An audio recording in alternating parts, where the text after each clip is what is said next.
Liverpool versus Manchester United, first place versus second place, champion versus challenger, match preview. Ronaldo! It's one of the great Old Trafford comebacks! Astonishing! Wayne Rooney retires from football. England's top goal scorer, Manchester United's top goal scorer, world-class player. I think he has to go down as one of Manchester United's best players, greatest players. If you're watching this video and you haven't subscribed to the channel yet, don't be like that. Subscribe right now so you can see more content of this quality. Let's go.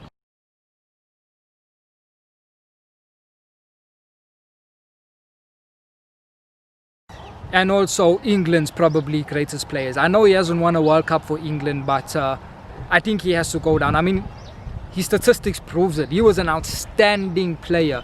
And Wayne Rooney, we bought him at a very young age. We bought him when he was a teenager. I think we bought him when he was probably about 17 years old, 18 years old when we bought him. He bursted onto the scene at Everton and we bought him. And that's one of the things that, you know, Sir Alex done many things right. Very, very, very few things he done wrong. Many things he done right. And one of the things he done right was he had an eye for talents. He knew how to buy, how to scout players and which players to buy. Bought Rooney at a young age, bought Ronaldo for a young age. They ended up taking Manchester United to great heights.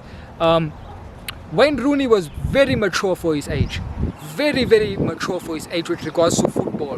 He's very mature. On the field, he was extremely mature. When he was a teenager, Wayne Rooney was probably performing like a 25-year-old when he was a teenager.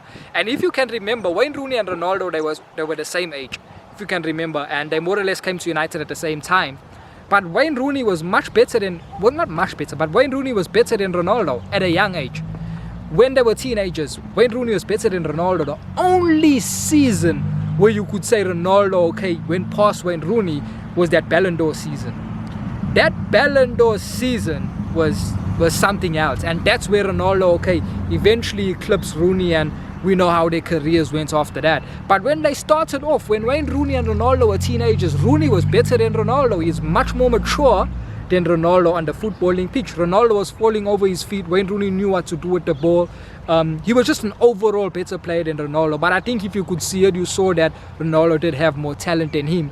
It was just about Ronaldo refining the talent, getting all the kinks out, all the dribbling himself and all that type of things.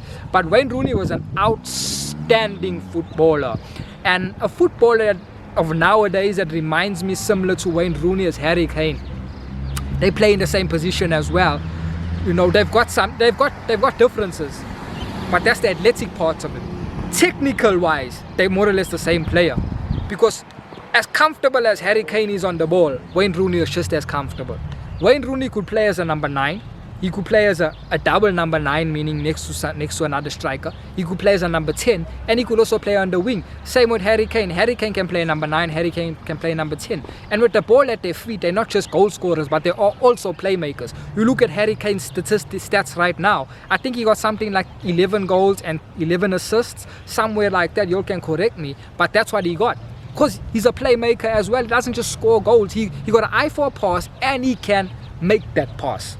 He's got vision, and he's got the passing ability to match the vision.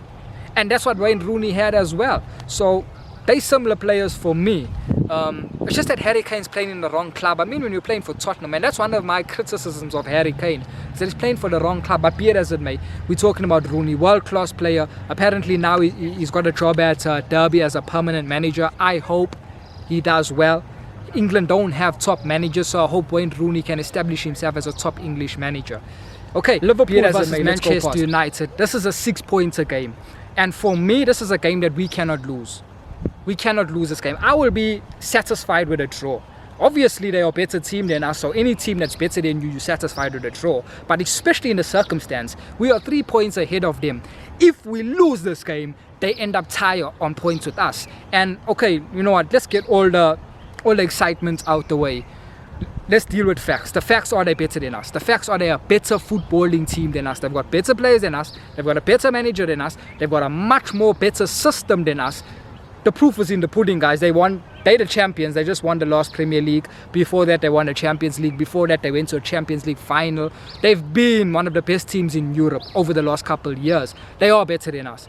They're one of the best teams in Europe. We are not one of the best teams in Europe. So they are better than us. And so why I say we can't lose this game is because if we lose the game, they end up tie on points with us. And then that's trouble.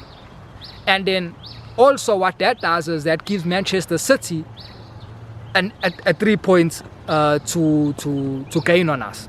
So we cannot lose this game. We need to at least draw. I'm not saying play for a draw, because playing for a draw is a risky strategy because you can lose the game. One thing we know, wait, let me get this out first of all. There's two things that can happen. If Manchester United play to their best ability, Liverpool can still draw the game. They can get a draw out that game. But if Liverpool play to their best ability, we will lose the game indefinitely. They are much better than us. So we just have to play to our best ability and hope the best Liverpool doesn't turn up. One of the things we can do exploits in their game is their defense. Liverpool had last season, the season before, they had a fantastic defense with Van Dijk in there. Van Dijk was orchestrating the whole defense. And that's what you expect, guys, from a 75 million defender. That's what you expect. When you sign in that type of and that level of defender and that price tag for that defender, you expect that guy to organize the whole back line. Look here, Van Dijk plays alongside Matip, he was playing alongside Lovren, he plays alongside Joe Gomez. He made all three of those centre backs look world class because of how good he was. He made Trent Alexander-Arnold, who cannot defend, look good in defending. He makes, okay, Robertson can defend, but he made the whole back line look world class because of how good he is. That's what we expected when we paid 80 million for Harry Maguire. That's why I get on Harry Maguire's back, is because we paid 80 million for this guy. And this guy does not make our defense look world class. All of a sudden we brought in Bailly, and Bailly is making Harry Maguire look better. It should be the opposite, guys. It should be Harry Maguire making Bailly look better. But instead, Bailly makes Harry Maguire look better. And if none of us knew how much United pay for these players, and if someone just had to come to us and tell us, there's Harry Maguire and Eric Bailly, look at their performances, which player do you think United paid 80 million for? We would all say Eric Bailly. We would all say Eric Bailly. But okay, be it as it may be, that's one of the Achilles heels of United. That's one of my criticisms of this manager and of the club, is that they favour British players. They will pay over the odds for British players, but for the European players, they'll turn an eye. And apparently West Ham are evaluating Declan Rice at 70 million. And someone just tweeted that that's the kind of price tag that United will be willing to pay. They will be willing to pay that astronomical fee for an English player. But for a European player, they wouldn't even pay 50 million for. That's just the truth. But okay, as I was talking about Liverpool, so we have to, one of the areas that we can attack Liverpool, and Liverpool got, I was on that point, Liverpool got a weakness in their defense. They've never had that a couple years ago, but they have it now because Van Dijk is out injured, Joe Gomez is out injured, Matip is out injured. So they've got a big weakness in their defense. They are currently playing Fabinho, who's a makeshift centre back. He's a CDM, can play on the right back, but he's a makeshift centre back. They're playing Fabinho there, and they play their youngsters. I don't even know their names, Williams, whatever, but they play their youngsters. So that's an area that we need to target. We need to target their defense, especially they've got a right back that cannot defend, that got no leadership now with Van Dijk to tell him when to go forward and when to stay back. So they've got big weaknesses, and that's one of the areas that we can exploit, is their defense. But the tactic that we're going to go out into this game with, which we know, is counter-attack. That's the only tactic our manager has, that we have to accept it. And that's the only tactic, the only tactic he has, and that's the tactic that he deploys the most when we play in bigger clubs, when we play in clubs that are better than us, like Manchester City, Liverpool. That's when he sits back and he plays on the counter. Now, that can be dangerous because you're inviting Liverpool on you. And one thing that Liverpool can do, they can break down teams. They've got Thiago Alcantara there that can make a pass, that the only other player that can make a pass like him is Paul Pogba. even in the world. I said in my previous video, I said that the only players that can pass the ball like Paul Pogba is Thiago Alcantara and Toni Kroos. So they've got Thiago Alcantara that if you're going to defend in a low block, he can open that defense. They've got Salah, they've got Mane, they've got Bobby Firmino. These players are used to playing against low blocks. So a low block can be a problem, but at the same time, that tactic of counter-attacking can be to our advantage, because Liverpool will open up spaces on the pitch, spaces that we can attack. So as I'm saying, we need to attack their centre backs. Fabinho's not fast, but one thing with Fabinho is he's very good at reading the game, so you won't catch him out with his pace. Same like Daley Blind. If you can remember Daley Blind at United, he was extremely slow. I think Daley Blind was probably one of the slowest players in the Premier League, but you never caught him out. He was playing as our left back, and week after week, the pundits would come on the show and they say that's United's weak area in terms of pace. If a fast winger goes up against Daley Blind, they can exploit him. But every week, no fast winger came out successful, because Daley Blind, although he never had the pace, he had the mind. He knew how to read the game. He knew, okay, the game is turning now. That attacker is going to approach me. Let me get close to him, or let me stay away from him. He knew that he had a brain for football. And that's something Fabinho has as well. That's something Maguire doesn't have. That's why Maguire gets caught out. Whenever he plays against fast players, he gets caught out for his pace. But Fabinho is also slow. You will never see him getting caught out. So even though we've got lightning quick attackers like Marcus Rashford and Anthony Martial, it's highly unlikely that we're gonna just run past Fabinho and beat him with pace. It's highly unlikely, because he's so good in reading the game. But we can try and we can exploit the spaces that they are gonna leave, especially Trent Alexander-Arnold. When he attacks, he leaves a big space there on his right wing, our left wing. So we can definitely exploit their weaknesses, and that's what we need to do. The team that I think Ollie's going to set up. Now, here's the thing, guys. What I want to say is, managers always preach this. They always say, play the game and not the occasion. They always, you hear them in their press conferences, you always hear them saying that, and they say that to their players as well. Play the game, not the occasion. Because the occasion may be too big for you, but play the game, because with us in Liverpool, first versus second, challenger versus champion, but it's still only 3 points that we can get from the game. We can't get 4, we can't get 5, we can't get 6, we can only get 3 points. So whether we play Liverpool or whether we play Sheffield United, it is only 3 points, and that's what they mean by play the game and not the occasion. But we all know that is our fiercest rival. We all know that the occasion is there and the players will be up for the occasion. Now, what I want to say is, we do have players that can play the occasion. We've got big game players. We've got David De Gea, who's a big game player. We've got Paul Pogba, that's the biggest game player in our team. Talking about a guy that won the World Cup, talking about a guy that won numerous titles in Italy, cups in Italy. Big game player. What we don't have is a big game manager.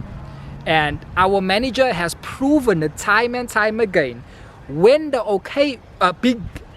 occasion came for us to go to the next round of the Champions League, the next round of the Europa, the next round of the cup competitions, the finals, he has bottled it, because we don't have a big game manager.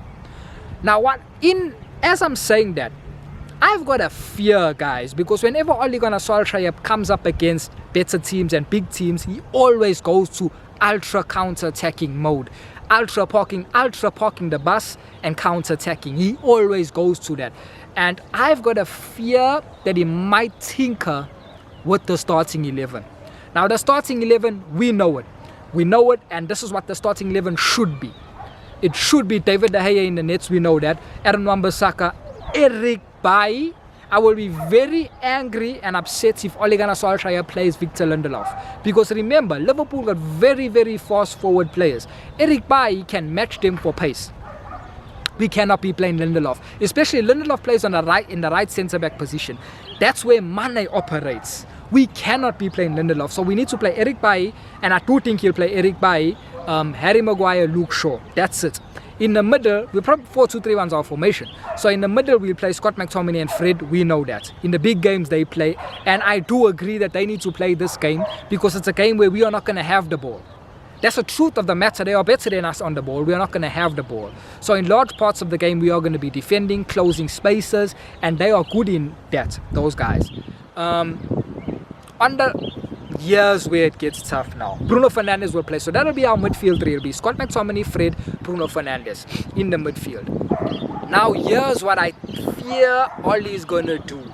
I fear Oli's going to take Paul Pogba out and replace him with Dan James. Because he's done it before, guys. He's done it this season when we played, I think, Manchester City or someone we played, a big game, and he started Dan James. That's what he does. Whenever our manager, it's time for him now to think and negate another team, that's when you see his weakness.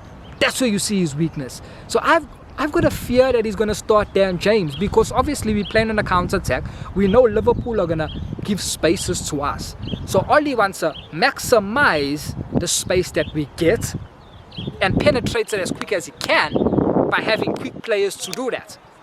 So I fear he's going to take Paul Pogba out and replace Paul Pogba with Dan James. And if he does that, guys, I'm going to be very angry, and I think that we won't be able to win that game, because Dan James is a poor player. And also another thing with Dan James, as I was talking about pace with Fabinho and pace with Daley Blind, that pace is not enough. You also have to have football IQ, because Dan James, as fast as he is, as quick as he is, one of the most fastest players in the Premier League, him and Adama Traore, as fast as he is, he doesn't have footballing brains. He doesn't have a football IQ, because you don't see his pace, because he runs at the wrong time.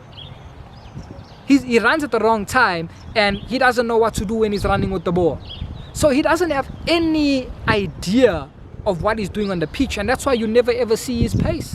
That's why you don't see his pace. But an intelligent person, you see their pace, because they know when to run, they know where to run. Dan James doesn't know when to run, he doesn't know where to run. There was an instance when he played the previous game, a couple games ago, and we had a counter-attack, and it was like two of our players against three of their defenders, or a very good counter-attack. Dan James literally ran in the place where the opposing defenders were. He doesn't have football IQ. So if we play Dan James, we are at a risk of drawing that game and not winning that game. I do fear Oli might play Dan James. I fear that he might play Dan James, and I hope he doesn't. But the starting 11 for that, I think, and that most of you guys as well think that it should be, is we set the midfield three: Scott McTominay, Fred, Bruno Fernandes, Paul Pogba on the left, Marcus Rashford on the right, and Martial up front.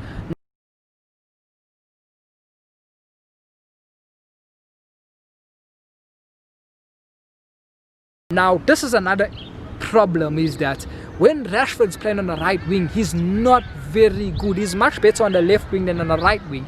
But because we are going to have space, it will allow us to play Marcus Rashford and Anthony Martial almost as two strikers. Instead of on the right wing, he'll be able to play as a striker next to Martial, because we are going to be playing on a counter-attack and we're going to have space. And so when you have space on the football pitch and you're playing on a counter-attack, you're much more flexible with your positioning. When you are playing low block, when you are versing a team with a low block, that's when you really have to know your position and hold your position and hold your width. But you don't need to do that when you're counter-attacking, because counter-attacking is like a freestyle football, as players just running anywhere. So, well, that's the lineup, and I don't think Cavani should play this game. Martial needs to be the number 9 striker. Cavani should not be playing this game, because this is a game where we need pace, we need speed. Cavani is not fast, you know. He's not fast, he's old. So this is a game where we need Martial and Rashford running. And so that's the lineup I think we need to go for, guys. If I can just do a combined lineup quickly with you. In the nets, you know, it's tough. It's tough because Alisson is very good. I'm going to go with Alisson. I like De Gea. De Gea is our keeper, but I feel more secure when I see Alisson in the nets. You know, I think Alisson's really world class. He's world class. He's top class. He's at the pinnacle of his game. He's where David De Gea was a couple seasons ago. And if you have to compare David De Gea of a couple seasons ago, like 3 years ago, and Alisson, then I'll say David De Gea all day. David De Gea was the best goalkeeper at that time. But right now, I think you have to go with Alisson. He's much more assured in the nets. And he's got better feet than David De Gea. He kicks the ball better. So I think you'll have to go with David De Gea. Right back, I don't think right back should be an option, should be a debate. I think Trent Alexander-Arnold is better than Aaron Wan-Bissaka. Wan-Bissaka's a better one-on-one defender, no doubt. But Trent going forward is just something else. He's one of the best going forward. And we are playing in modern day football where you rather have your right back better in defending than better in attacking, than better in defending. Prime example is Pep Guardiola. Pep Guardiola plays with João Cancelo, and João Cancelo plays as a central midfielder because he's so much better in attacking. It's all about attacking. So Trent Alexander-Arnold all day. Centre back Eric Bailly. Next to Eric Bailly, I'll probably go for Fabinho. Even though Fabinho is a makeshift centre back, he's better than Maguire, guys. And that's why I get on Maguire's back. Is that you are 80 million defender. Fabinho is a CDM. Fabinho is a makeshift centre back, and he's better than you. And that should never be the case. There should never be a case that a makeshift centre back is better than an 80 million centre back. But that is the case. I've watched many Liverpool games, and Van Dijk is a very good centre back. Not Van Dijk. Fabinho is a very good centre back. So my centre backs would be Eric Bailly and Fabinho, and left back obviously it's Robertson, obviously. So that's the back five. In the midfield, you go with a 3-man midfield. Thiago Alcantara at the base, Bruno Fernandes, Paul Pogba. Now Liverpool fans will want to jump and say throw Henderson in there, but now come on, let's be real. Henderson's not a good centre mid. Henderson's only good in the system because Jurgen Klopp's system is so good. Jurgen Klopp got the best system in world football that no matter who he puts in, they still perform. Remember last season when his youngsters beat Everton?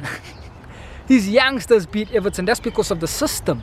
The system is so good, it doesn't matter who they throw in the system. They look world class. Such was the system that we had under Ferguson. We were throwing Darren Fletcher, Park Ji-sung, John O'Shea, and they were all looking world class, but they were not world class. We know that.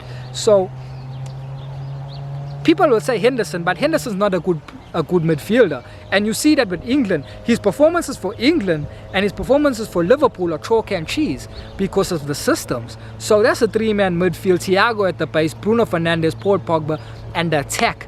This is where it gets tricky. This is where it gets technical. Left wing, I'll go for Sadio Mane. Right wing, obviously we don't have a right winger, so you have to go for Mohamed Salah. And these two players are two of the best players in the world. Two of the best attackers in the world, certainly. So you have to go with them. But the number 9 position, that's where it gets technical. Because who are we going to go for? There's Bobby Firmino, there's Rashford, there's Martial. I don't think you can throw Martial in there. And it's either Bobby Firmino or Marcus Rashford. And for the season that Rashford's having, I think you have to put Rashford there. I do think Bobby Firmino plays the position better, but I think you have to incorporate Rashford in the front three because of how good he is this season. So that's my combined 11, and obviously the manager, there's no even point in even talking about it, but obviously the manager's Klopp. But that's my combined 11. So yeah, guys, this is the fixture that we're playing on Sunday. Manchester City will be licking their lips because no matter what happens, someone is dropping points. Whether we draw, we both drop points. Whether we beat Liverpool, we gain 3 points, Liverpool drop 3 points. Manchester City, they'll be licking their lips. This is a chance for them to climb up that table. And they are not a dark horse, but they are just sitting there because they got so many games in hand. So they're just sitting there and waiting for the fulfillment of those games to really climb the table. What I want to say is we can't drop the ball. As I'm saying, guys, we'd rather draw the game than lose the game. We can afford to draw this game. Liverpool can't afford to draw this game. They have to make up ground on us. We can afford to draw this game. Let's go into this game. Let's be positive. That's all I'm saying. I know we're going to play on the counter-attack, but when we get the ball, also all he needs to drum into his players. When you get the ball, don't just look for the killer pass. That has hurt us in so many of these games. Don't just look for the killer pass because a lot of the times we can't make that killer pass. The only player that can make the killer pass is Paul Pogba 9 times out of 10, and then you get Bruno Fernandes at 6 times out of 10 he can make that pass. But don't just look for the killer pass. When we get the ball in a counter-attacking transition of the game, keep the ball, move it fast, but don't just look for the killer pass. That's my advice to the team. My prediction, hey, I'm going to be positive. I want to be positive, guys. It's so much negativity that we've experienced for the past 7 years, 8 years. post Fergie, so I'm going to be positive and I'm going to go with a 2-1. Yes, Liverpool will score because their attack is so good, but I do think we can kill them on the counter-attack. Let's go! If you're watching this video and you haven't subscribed to the channel yet, don't be like that. Subscribe right now so you can see more content of this quality.